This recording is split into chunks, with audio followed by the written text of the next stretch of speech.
Terpantas, terkini dan sahih. Bila-bila masa, di mana jua. Berita di jari. Subscribe YouTube Buletin TV3. Buletin pagi 28 Ogos, anda bersama saya Syahira Izzati Yaakob. Kita terus ke tajuk utama pagi ini. Perkhidmatan motosikal e-hailing, Kementerian Pengangkutan pastikan faktor keselamatan jadi keutamaan.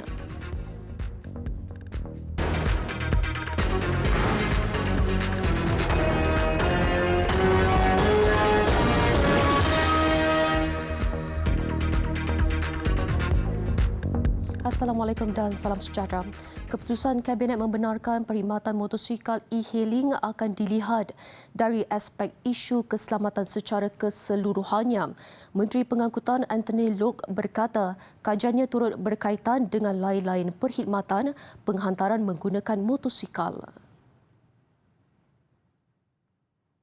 Jelas beliau, walaupun ada kebimbangan dan bantahan beberapa pihak, namun ia satu peluang untuk membuat kerangka keselamatan yang dapat mengubah cara menunggang motosikal dengan selamat. Usaha berkenaan termasuk penunggang motosikal yang terbabit dengan penghantaran makanan, dokumen dan sebagainya. Food delivery itu memang dah lama dalam Malaysia, di Malaysia ni, tetapi kita tak pernah ada peraturan.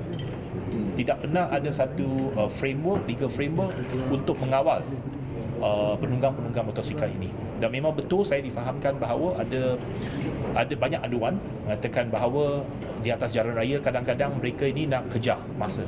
Beliau bercakap pada sidang media selepas program sokongan keselamatan perjalanan di Wisma TNB Seremban dengan kerjasama Pertubuhan Keselamatan Sosial Perkeso dan Myros. Latihan itu bagi pengurusan perjalanan selamat dan meningkatkan kesedaran dan kemahiran keselamatan jalan raya khususnya semasa perjalanan pergi balik kerja.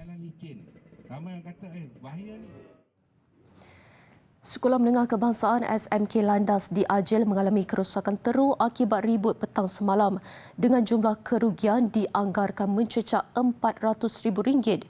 Kerosakan itu membabitkan 2 bangunan akademik 3 tingkat dan bengkel kemahiran hidup sekolah terbabit.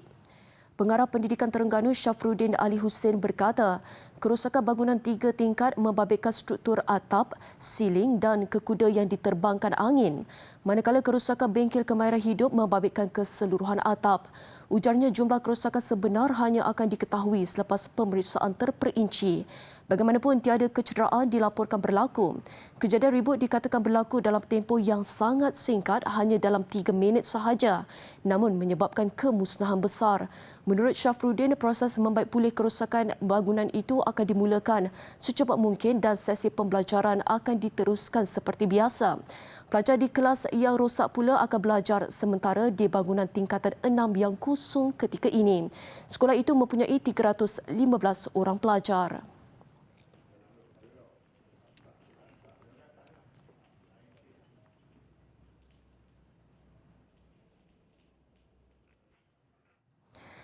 Di Kedah pula, nasib mangsa yang terjejas akibat kejadian ribut lekima pada 9 Ogos lalu terus menerima perhatian.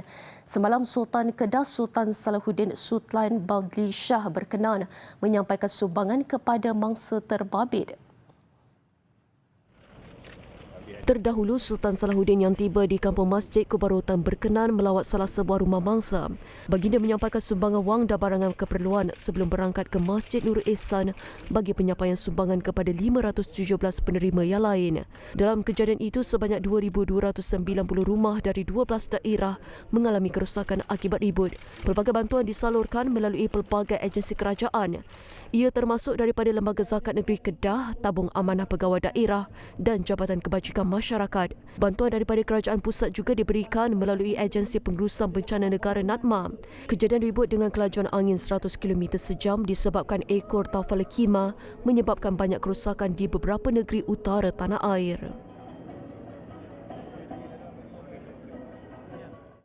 6 buah sekolah di sekitar Lembah Kelang dipilih menjadi projek perintis kepada pelaksanaan program sarapan percuma PSP tahun depan. Timbalan Menteri Pendidikan Teo Nii Ching berkata, penilaian akan dilakukan termasuk jenis sarapan yang sesuai disediakan kepada murid sebelum bermula sesi pembelajaran. itu kita tunggulah pengumuman secara terperinci, boleh tak? Kita sekarang buat projek rintis di 6 buah sekolah. Jadi kita akan tengok balik projek rintis ini dan barulah kita finalize semua. Beliau berkata demikian selepas merasmikan Majlis Convocation kali ke-21 Politeknik Sultan Salahuddin Abdul Aziz Shah di Shah Alam semalam. Nicing bagaimanapun tidak menyatakan nama sekolah yang terlibat dalam projek rintis terbabit. Beliau berkata demikian bagi mengulas pengumuman Menteri Pendidikan Dr. Mazli Malik berhubung pemberian sarapan percuma kepada setiap murid yang akan dilaksanakan pada tahun 2020. Mengulas lanjut, beliau berkata program sarapan percuma ini melibatkan semua sekolah rendah di seluruh negara.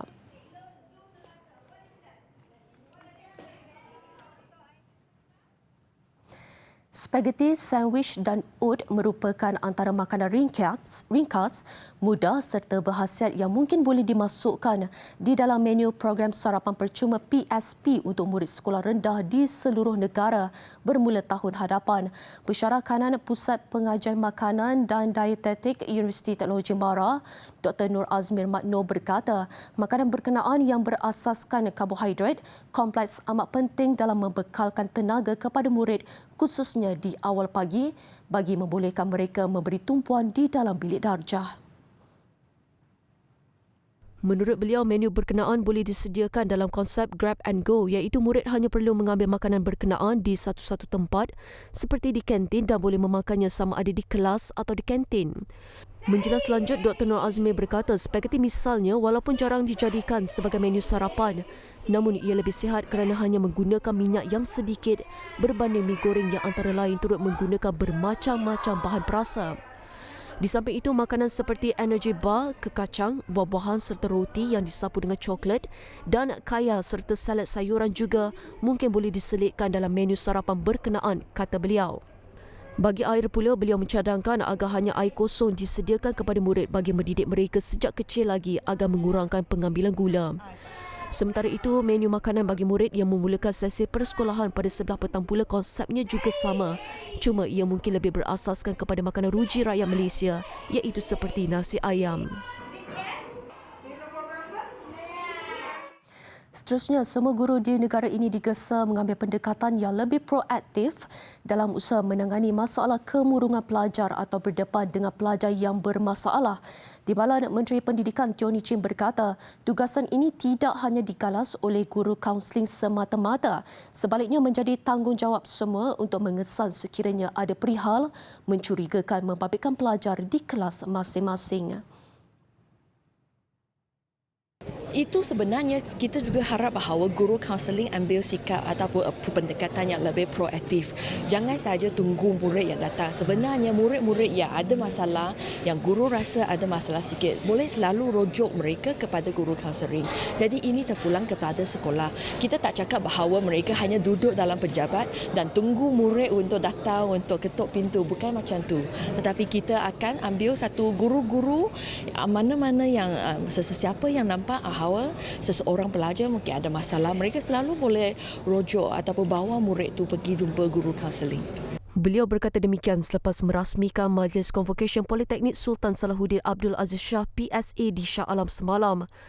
Mengulas lanjut mengenai kematian pelajar 13 tahun 2 hari lalu yang dijumpai menggantung diri di bilik air akibat tekanan yang dihadapi, beliau berkata pihaknya turut menjalankan siasatan dalaman selain menunggu laporan penuh oleh pihak polis. Sarawak akan menjadi tuan rumah bagi sambutan Hari Malaysia yang akan berlangsung pada 16 September ini. Sambutan hari berkenaan sebagai kesinambungan kepada bulan kebangsaan dan kempen Kibar Jalur Gemilang yang diadakan pada 2 hingga 4 Ogos yang lalu bertempat di Padang Merdeka, Kuching. Menurut Timbalan Ketua Menteri Dato' Amar Awang Tengah Ali Hassan, Jawatankuasa Induk Sambutan Hari Malaysia memilih Sayangi Malaysiaku, Malaysia Bersih sebagai tema sambutan hari berkenaan. Ujarnya tema terbabit dipilih bertujuan untuk menekankan kepentingan perpaduan serta semangat cintakan negara dan kemakmuran negara selain memupuk nilai integriti dan jati diri rakyat Malaysia. Jadi yang penting ialah perayaan ini akan dapat menimbulkan semangat patriotisme yang tinggi di kalangan rakyat Malaysia dan akan dapat mengukuhkan lagi semangat perpaduan integrasi kita di antara wilayah seluruh wilayah dan seluruh Malaysia ini. Sementara itu, Timbalan Menteri Komunikasi dan Multimedia Edi Shazli Syed pula berkata pihaknya berpuas hati dengan segala perancangan yang dilaksanakan oleh Jawatankuasa Terbabit dengan sambutan berkenaan. Dan saya percaya pada tahun ini sambutan Hari Malaysia pada tahun ini akan berjalan dengan baik dan lancar dan akan memberikan makna yang sungguh berharga, bererti kepada seluruh rakyat Malaysia. Dan di pihak RTM sendiri akan mengadakan konsert persembahan orkestra RTM pada 15 September. Ini khas untuk sambutan Malaysia. Antara acara dianjurkan termasuk persembahan artis terkemuka, persembahan wayang kulit dan perarakan kereta berhias yang menampilkan perjalanan pembentukan Malaysia sejak tahun 1963. Justru orang ramai dijemput hadir untuk bersama-sama memeriahkan sambutan berkenaan. Setelah beberapa kali ditangguhkan, prosiding perbicaraan kes One Malaysia Development Berhad 1MDB yang membabitkan bekas Perdana Menteri Datuk Seri Najib Razak akan bermula hari ini. Untuk perkembangannya, kita terus sahaja bersama wartawan Nurul Amalina Zainuddin yang sudah bersedia di lokasi. Jadi Amy, apa yang anda boleh kongsikan dari sana? Silakan. Baik Syahira, kali terakhir prosiding perbicaraan 1MDB ataupun dikenali sebagai perbicaraan tenor ini dilakukan pada 19 Ogos lalu dan ini adalah bagi membolehkan kes SRC International diselesaikan terlebih dahulu dan nampaknya apabila semalam perbicaraan SRC International telah pun berakhir dalam jangka masa 58 hari dengan keterangan daripada 57 saksi dan hari ini nampaknya bermulalah prosiding perbicaraan kes 1MDB dan perbicaraan dijangka bermula pada jam 9.30 pagi ini di hadapan Mahkamah Tinggi, di hadapan Hakim Colin Lawrence Sikura. Dan kalau dapat saya kongsikan sebentar tadi, tepat jam 9.30 pagi, Datuk Seri Najib telah pun tiba dan dapat saya beri gambaran bahawa beliau dilihat tersenyum dan memberi gambaran bahawa beliau cukup bersedia untuk menghadapi pada hari ini. Dan baru saja sebentar tadi Tan Sri Syafiee Abdullah telah pun tiba dengan pasukan pembelaannya. Kalau ikutkan rekod, mungkin sebelum ini Datuk Seri Najib telah pun mencabar kelayakan Datuk Seri Gopal Sri Ram sebagai DPP, namun hari ini nampaknya Datuk Seri Gopal masih lagi mengekalkan kedudukan itu dengan mengetuai pasukan pendakwaan. Dan hari ini difahamkan terdapat 6 saksi yang disediakan oleh pasukan pendakwaan dan antaranya ialah yang akan dipanggil ialah Pegawai Takbir Farah Nur Diana Azhar yang bertugas sebagai di bahagian hal ehwal Ahli Parlimen Malaysia serta beberapa pegawai dari Jabatan Perdana Menteri. Dan sepanjang perbicaraan yang akan dijalankan difahamkan ada juga saksi yang sama sama dalam kes SRC International turut diguna pakai juga dalam kes prosiding 1MDB ini. Dan untuk rekod Syira, bekas Perdana Menteri itu berdepan dengan 4 pertuduhan menyalahgunakan kuasa serta memperoleh rasuah bernilai 2.3 bilion dana milik 1MDB serta 21 lagi pertuduhan membabitkan pengubahan wang haram dalam nilai yang sama. Dan saya kira setakat itu yang dapat saya laporkan Syira, kerana kami pihak media diberi ruang yang terhad untuk mengikuti prosedur pembicaraan secara terbuka di mana hanya 30 pengamal media yang dibenarkan mengikuti prosiding dalam mahkamah terbuka. Saya kira setakat itu yang dapat saya laporkan. Nantikan laporan saya dari semasa ke semasa. Terima kasih, kembali pada Syura Distrik Pentas. Terima kasih Amalina dengan laporan itu tadi. Bahagian Penguatkuasaan dan Kawalan Kementerian Dalam Negeri KDN mengesan senaskah Al-Quran dengan cetakan wajah artis pada kulit muka hadapan yang dilihat mencemarkan kesucian kitab itu. Ketua Penolong Setiausaha Kanan Seksyen Regulatory Hadis Bahagian Penguatkuasaan dan Kawalan KDN Kamaldin Muhammad Damin berkata, Al-Quran itu dikesan di Ibu Negara pada akhir tahun lalu dan pihaknya sedang mengesan syarikat yang bertanggungjawab mencetak kulit muka hadapannya. Menurutnya, walaupun ia kes terpencil, perhatian serius dan pemantauan berterusan perlu bagi memelihara kesucian Al-Quran.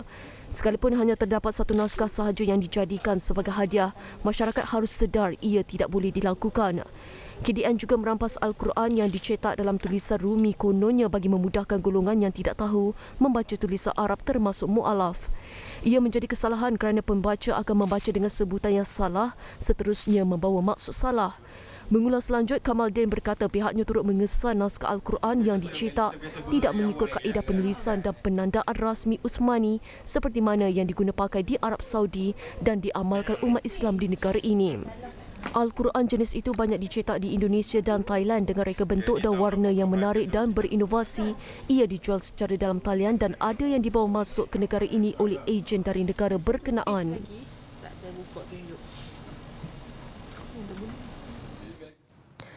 Kerajaan Negeri Johor mengenal pasti lokasi 46 titik panas akibat pembakaran terbuka sekitar Johor Bahru yang dibimbangi merebak ke kawasan lebih luas. Esko Kerajaan Tempatan Kesejahteraan Bandar dan Alam Sekitar Johor Tan Chen Chun berkata semua titik panas berkenaan membabitkan tapak pelupusan sampah haram. Antara lokasi dikesan di tapak pelupusan sampah haram di Bukit Kempas. Pembakaran terbuka ini menyebabkan kemerosotan kualiti udara. Berikutan itu, Jabatan Alam Sekitar JAS Johor diarah membuka kertas siasatan bagi tindakan undang-undang terhadap pemilik tanah berkenaan. Pejabat Tanah dan Galian PTG Johor juga telah mengeluarkan notis kepada pemilik terbabit kerana melanggar syarat hak milik tanah.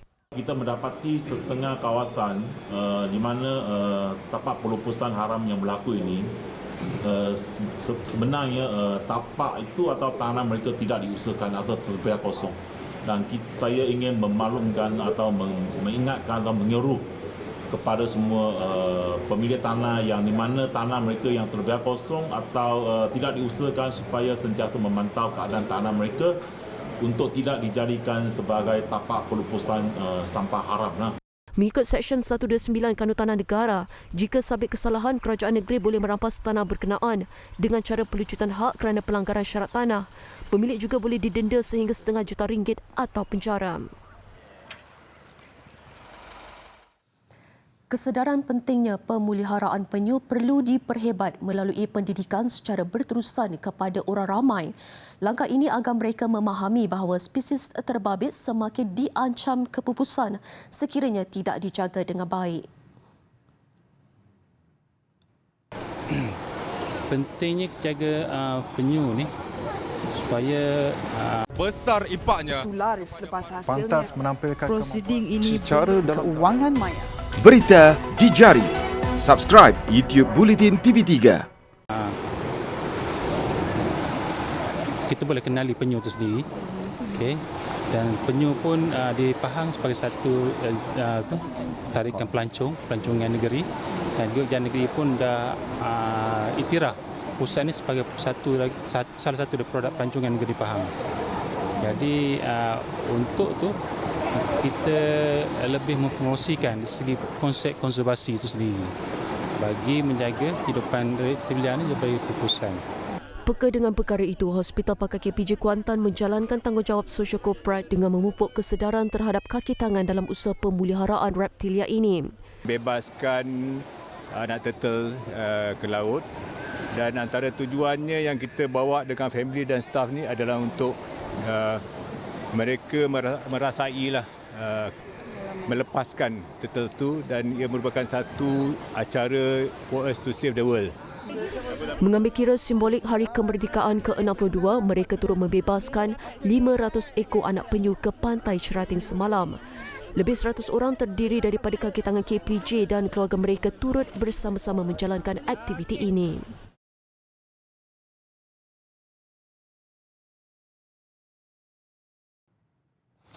Laporan antarabangsa.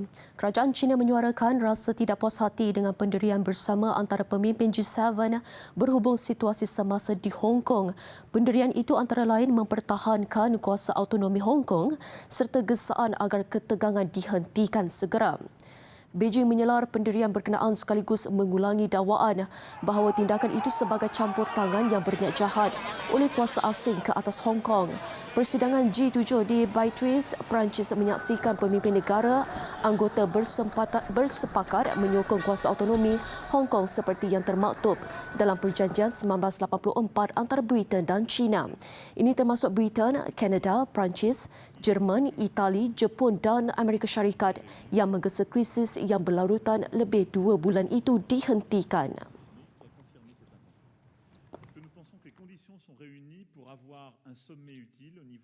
Parce qu'elle était au cœur de toutes les crises régionales.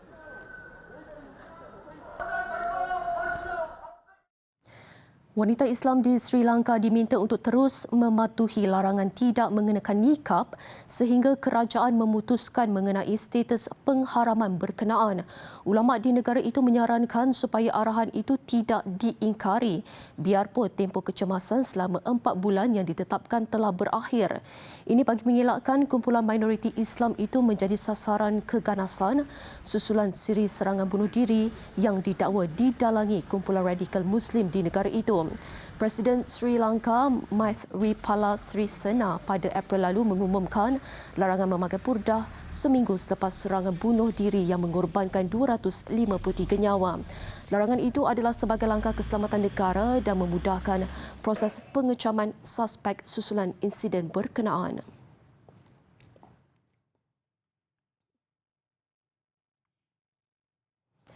Presiden Hassan Rouhani menegaskan Iran tidak akan mengadakan rundingan dengan Amerika Syarikat sehingga semua sekatan ke atas Tehran dihentikan.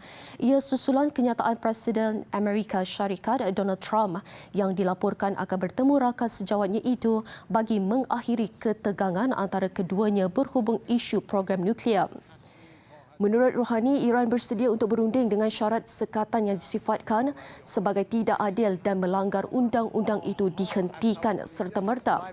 Semalam Trump ketika persidangan G7 di Beatrice dilaporkan berkata, satu rundingan sedang dirangka bagi menyelesaikan konfrontasi yang bermula apabila Washington menarik diri dari perjanjian nuklear Iran 2015. Iran yang telah mula melanggar perjanjian nuklear terus mengancam melakukannya pada awal September ini kecuali sekatan dihentikan.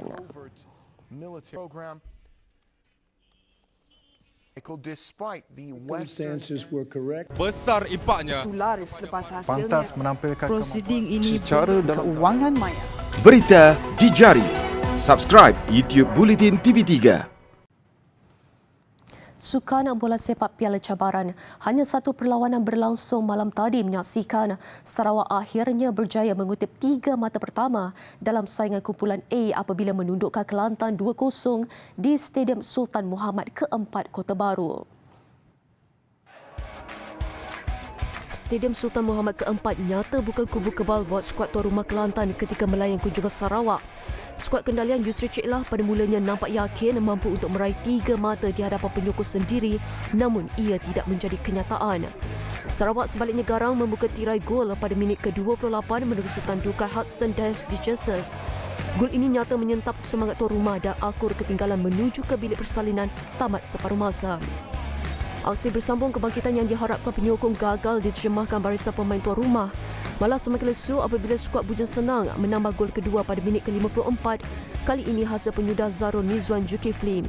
Kemenangan ini menyaksikan Sarawak dan Kelantan kini terikat dengan 3 mata selepas 3 perlawanan dengan masing-masing merakam 1 kemenangan dan 2 kali tewas. Cuma kelebihan jaringan masih membantu Kelantan untuk berada di kedudukan kedua di belakang pendahulu Johor Darul Takzim 2 JDT 2. Bermakna perlawanan terakhir kumpulan bakal menjadi penentu 2 pasukan yang layak ke fasa seterusnya. Ketika peminat bola sepak tempatan teruja untuk kembali ke Stadium Nasional Bukit Jalil bagi menyaksikan perlawanan persahabatan Malaysia menentang Jordan Jumaat ini. Penjualan tiket yang sepenuhnya dijual secara atas talian nampaknya mengundang reaksi kecewa kebanyakan peminat. Mana tidaknya harga tiket selepas di-charge kabarnya naik hampir sekali ganda dan ia menimbulkan rungutan. Sejak penjualan tiket atas talian bagi perlawanan persahabatan Malaysia menentang Jordan di Stadium Nasional Bukit Jalil mula dijual Ahad lalu, peminat bola sepak tempatan tidak henti-henti mempersoalkan harga tiket selepas charge yang ditetapkan Tiket Hotline selaku penyedia platform jualan tiket kali ini. Kebanyakan mereka menganggap harga tiket selepas charge adalah tinggi terutamanya bagi harga tiket kanak-kanak dan impak kepada charge ini mungkin membawa kepada pengurangan peminat yang mahu membawa keluarga ke stadium. Setakat ini tiada kenyataan rasmi daripada Tiket Hotline maupun Persatuan Bola Sepak Malaysia FEM sendiri. Namun Ketua Jurulatih Tan Cheng Ho tetap berharap peminat tempatan dapat hadir ke stadium bagi memberikan sokongan tidak berbelah bagi kepada Harimau Malaya. Setiap kali pasukan Harimau Malaya turun ke especially gelanggang Stadium Bukit Jalil menjadi satu semangat kepada pasukan kerana extra motivation tu. Jikalau dengan sokongan yang padulah always saya rasa pemain-pemain pun enjoy main suasana tersebut dan of course dengan sambutan Hari Kebangsaan kita haraplah suasana di stadium dipenuhi oleh semua peminat bola sepak Malaysia lah. Ya. Kehadiran peminat sememangnya ditagih Harimau Malaya lebih-lebih lagi ketika skuad bimbingan Cheng Ho kini dalam misi penting menghadapi pusingan kedua kelayakan Piala Dunia 2022 dan Piala Asia 2023 bermula aksi menentang Indonesia 5 September nanti.